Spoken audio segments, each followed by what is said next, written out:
KKRTC ಅಂತ ಹೇಳಿದ್ರೆ ಕಲ್ಯಾಣ Karnataka road transport corporation ಅಂದ್ರೆ ಕಲ್ಯಾಣ ಕರ್ನಾಟಕ ರಸ್ತೆ ಸಾರಿಗೆ ನಿಗಮದವರು ಹುದ್ದೆಗಳಿಗೆ ಅರ್ಜಿಯನ್ನ ಕರೆದಿದ್ದಾರೆ.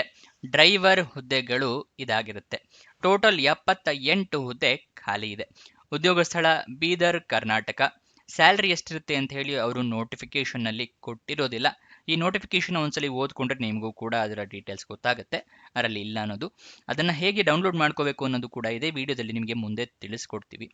ನೆಕ್ಸ್ಟ್ ಎಜುಕೇಶನ್ ಕ್ವಾಲಿಫಿಕೇಶನ್ ನ ವಿವರ ತಿಳ್ಕೊಳ್ಳೋದಾದ್ರೆ 10th ಪಾಸ್ ಆಗಿದ್ರೆ ಸಾಕು, ನೀವು ಅರ್ಜಿಯನ್ನ ಹಾಕೋಬಹುದು. ಆದ್ರೆ ನೀವು ಡ್ರೈವರ್ ಹುದ್ದೆಗೆ ಅರ್ಜಿಯನ್ನ ಹಾಕ್ತಿರೋದ್ರಿಂದ ನಿಮ್ಮ ಹತ್ರ ಡ್ರೈವಿಂಗ್ ಲೈಸೆನ್ಸ್ ಇರಬೇಕಾಗುತ್ತೆ. ಯಾವುದು ಅಂದ್ರೆ ಹೆವಿ ಟ್ರಾನ್ಸ್ಪೋರ್ಟ್ ವೆಹಿಕಲ್ ಲೈಸೆನ್ಸ್ ಇರಬೇಕಾಗುತ್ತೆ. ಮತ್ತೆ ಕರ್ನಾಟಕ ಬ್ಯಾಡ್ಜ್ ಟು ಡ್ರೈವ್ ಅಂದ್ರೆ heavy passenger vehicle driving license ಕೂಡ ಇರಬೇಕಾಗುತ್ತೆ. ಇದು ಎರಡೂ ಇದ್ದವರು ಅರ್ಜಿಯನ್ನ ಹಾಕೋಬಹುದು. ಯಾಕಂದ್ರೆ ಡ್ರೈವಿಂಗ್ ಲೈಸೆನ್ಸ್ ಇಲ್ಲದೆ ನಿಮಗೆ ಡ್ರೈವರ್ ಹುದ್ದೆಗೆ ತಗೊಳ್ಳಲ್ಲ, ಅದಕ್ಕೋಸ್ಕರ ಅದನ್ನ ನೆನ್ಪಿಟ್ಕೊಳ್ಳಿ. ನೆಕ್ಸ್ಟ್ ಇದರ ಅರ್ಜಿ ಶುಲ್ಕ ನೋಡಿದ್ರೆ ಯಾವುದೇ ರೀತಿಯ ಅರ್ಜಿ ಶುಲ್ಕ ಇರೋದಿಲ್ಲ. ಉಚಿತವಾಗಿ ಅಂದ್ರೆ ನೀವು ಅರ್ಜಿ ಹಾಕೊಳ್ಳೋ ಅಗತ್ಯ ಇಲ್ಲ. ವಾಕ್ ಇನ್ ಇಂಟರ್ವ್ಯೂನ ಅಟೆಂಡ್ ಮಾಡಬೇಕಾಗತ್ತೆ. ಓಕೆನಾ?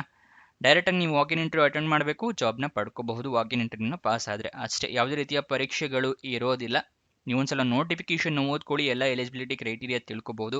ನೋಟಿಫಿಕೇಶನ್ ಓದ್ಕೊಳ್ದೇನೆ ನೀವು ವಾಕ್ ಇನ್ ಇಂಟರ್ವ್ಯೂನ ಅಟೆಂಡ್ ಮಾಡಬೇಡಿ. ಮತ್ತೆ ಅಪ್ಲಿಕೇಶನ್ ರಿಜೆಕ್ಟ್ ಆಗುತ್ತೆ ನಿಮ್ಮ ಎಲಿಜಿಬಿಲಿಟಿ ಕ್ರೈಟೀರಿಯಾ ಮ್ಯಾಚ್ ಆಗಲಿಲ್ಲ ಅಂದರೆ. ಮತ್ತೆ ಸುಮ್ಮನೆ ನೀವು ಹೋಗಿದ್ದ ಶ್ರಮ ದುಡ್ಡು ಎಲ್ಲ ವೇಸ್ಟ್ ಆಗುತ್ತೆ. ಅದಕ್ಕೋಸ್ಕರ ಏನೇನು ಡಾಕ್ಯುಮೆಂಟ್ಸ್ ಇಟ್ಕೋಬೇಕು ಅಂತ ಹೇಳ್ತಾ ಇದ್ದೀನಿ, ನೋಟ್ ಡೌನ್ ಮಾಡ್ಕೊಳ್ಳಿ. ID ಪ್ರೂಫ್ ಬೇಕಾಗುತ್ತೆ, ಆಧಾರ್ ಕಾರ್ಡ್, ವೋಟರ್ ID ಅಥವಾ ಪಾನ್ ಕಾರ್ಡ್. ಎಜುಕೇಷನ್ ಕ್ವಾಲಿಫಿಕೇಷನ್ಗೆ ನಿಮ್ಮ ಮಾರ್ಕ್ಸ್ ಕಾರ್ಡು, ಸರ್ಟಿಫಿಕೇಟ್ಸ್ ಎಲ್ಲ ಇಟ್ಕೊಳ್ಳಿ. ನಿಮ್ಮ passport size photo, heavy transport vehicle licence, Karnataka badge for transport passenger vehicle transport ಇದೆಯಲ್ಲ ಅದನ್ನೊಂದು ಇಟ್ಕೊಂಡಿರಿ. ಮತ್ತೆ ಎಕ್ಸ್ಪೀರಿಯನ್ಸ್ ಇದ್ದರೆ ಎಕ್ಸ್ಪೀರಿಯನ್ಸ್ ಸರ್ಟಿಫಿಕೇಟ್ ಇಟ್ಕೊಳ್ಳಿ. ಏಜ್ ಪ್ರೂಫಿಗೆ SLC ಮಾರ್ಕ್ಸ್ ಕಾರ್ಡ್ ಅಥವಾ ಡೇಟ್ ಆಫ್ ಬರ್ತ್ ಸರ್ಟಿಫಿಕೇಟ್ ಇಟ್ಕೊಂಡಿರಿ. ಇದೆಲ್ಲದನ್ನು ಕೂಡ ಒರಿಜಿನಲ್ ಇಟ್ಕೊಳ್ಳಿ. 2 ಸೆಟ್ ಜೆರಾಕ್ಸ್ ಕಾಪಿ ತೊಗೊಂಡು ಹೋಗಿ ವಾಕ್ ಇನ್ ಇಂಟರ್ವ್ಯೂ ದಿವಸ. ಗೊತ್ತಾಯ್ತಲ್ವಾ? ನೆಕ್ಸ್ಟು ಯಾವ ಡೇಟಿಗೆ ಯಾವ ಅಡ್ರೆಸ್ಸಿಗೆ ನೀವು ಹೇಗೆ ಹೋಗಬೇಕು ಅಂತ ಹೇಳಿ ತಿಳಿಸ್ಕೊಡ್ತಾ ಇದ್ದೀನಿ. Kalyana Karnataka road transport corporation, old bus stand, Bidar divisional office, Bidar. ಈ ಪ್ಲೇಸ್ಗೆ ಹೋಗಬೇಕಾಗುತ್ತೆ. 3 ಫೆಬ್ರವರಿ ಮತ್ತು 4 ಫೆಬ್ರವರಿಗೆ ನಿಮಗೆ ವಾಕ್ ಇನ್ ಇಂಟರ್ವ್ಯೂ ಇರುತ್ತೆ. ಗೊತ್ತಾಯ್ತಲ್ವಾ? ಈ ಅಡ್ರೆಸ್ನ ಸ್ಕ್ರೀನ್ಶಾಟ್ ಬೇಕು ಅಂದರೆ ತಗೊಳ್ಳಿ. ನೋಟಿಫಿಕೇಶನ್ ರಿಲೀಸ್ ಆಗಿದ್ದ ದಿನಾಂಕ 20 ಜನವರಿ 2026. ವಾಕ್ ಇನ್ ಇಂಟರ್ವ್ಯೂ ಮುಂಚೆನೇ ತಿಳಿಸಿದಾಗೆ 3 ಮತ್ತು 4 ಫೆಬ್ರವರಿ ಇರುತ್ತೆ. ನೆಕ್ಸ್ಟ್ ಅಫಿಷಿಯಲ್ ನೋಟಿಫಿಕೇಶನ್ ಡೌನ್ಲೋಡ್ ಮಾಡೋದು ತಿಳಿಸ್ಕೊಡ್ತಾ ಇದ್ದೀನಿ. ಡಿಸ್ಕ್ರಿಪ್ಷನ್ ಮತ್ತು ಕಮೆಂಟ್ ಬಾಕ್ಸ್ನಲ್ಲಿ 2ನೇ ಲಿಂಕನ್ನು ಕ್ಲಿಕ್ ಮಾಡಿದ್ರೆ ಈ Kalyana Karnataka road transport corporation job details open ಆಗುತ್ತೆ.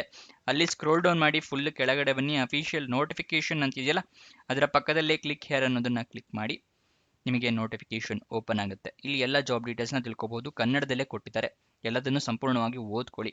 ಯಾವ ಅಡ್ರೆಸ್ಗೆ ನೀವು ಬರಬೇಕು ಅಂತ ಹೇಳಿ ಕೂಡ ಕೊಟ್ಟಿದ್ದಾರೆ. 78 ಜನ ಚಾಲಕರು ಬೇಕಾಗಿದ್ದಾರೆ, ಅದಕ್ಕೆ ವಾಕ್ ಇನ್ ಇಂಟರ್ವ್ಯೂ ತೊಗೊತಿದ್ದಾರೆ.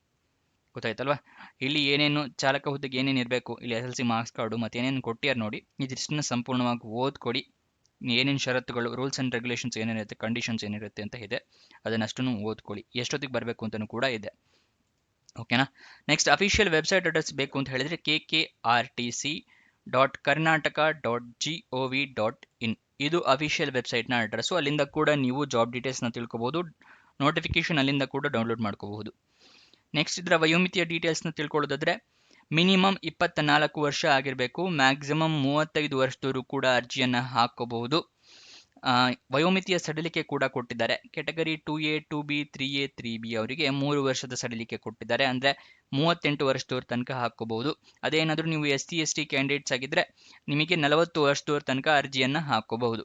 ಈ ಸಡಿಲಿಕೆಯನ್ನು ಪಡ್ಕೋಬೇಕು ಅಂತ ಹೇಳಿದರೆ ನಿಮ್ಮ ಹತ್ರ ಜಾತಿ ಪ್ರಮಾಣ ಪತ್ರ ಮತ್ತು 2A, 2B, 3A, 3B ಪ್ರಮಾಣ ಪತ್ರ ಇರಬೇಕಾಗುತ್ತೆ. ಅದನ್ನು ಕೂಡ ಒರಿಜಿನಲ್ಲು 2 ಸೆಟ್ ಜೆರಾಕ್ಸ್ ಕಾಪಿ ಮಾಡ್ಕೊಂಡು ವಾಕ್ ಇನ್ ಇಂಟರ್ವ್ಯೂನ ಅಟೆಂಡ್ ಮಾಡೋದಕ್ಕೆ ಹೋಗಿ. ಒಂದ್ಸಲ ನೋಟಿಫಿಕೇಶನ್ ಓದ್ಕೊಳ್ಳಿ. ಏನೇನು ಡಾಕ್ಯುಮೆಂಟ್ಸ್, ಸೆಟ್ ಜೆರಾಕ್ಸ್ ಕಾಪಿ ಎಲ್ಲ ಅದರಲ್ಲಿ ಮೆನ್ಷನ್ ಇರುತ್ತೆ. ಅದರಲ್ಲಿ ಇರಲಿಲ್ಲ ಅಂದರೆ 2 ಸೆಟ್ ಜೆರಾಕ್ಸ್ ಕಾಪಿ ಮಾಡಿಸ್ಕೊಂಡು ಹೋಗಿರಿ. ಕೊನೆ ತನಕ ನೋಡಿದ್ದಕ್ಕೆ ಧನ್ಯವಾದ. ಇನ್ನೊಂದು ಜಾಬ್ ವಿಡಿಯೋ ಜೊತೆ ಸಿಗೋಣ. ಬಾಯ್ ಬಾಯ್.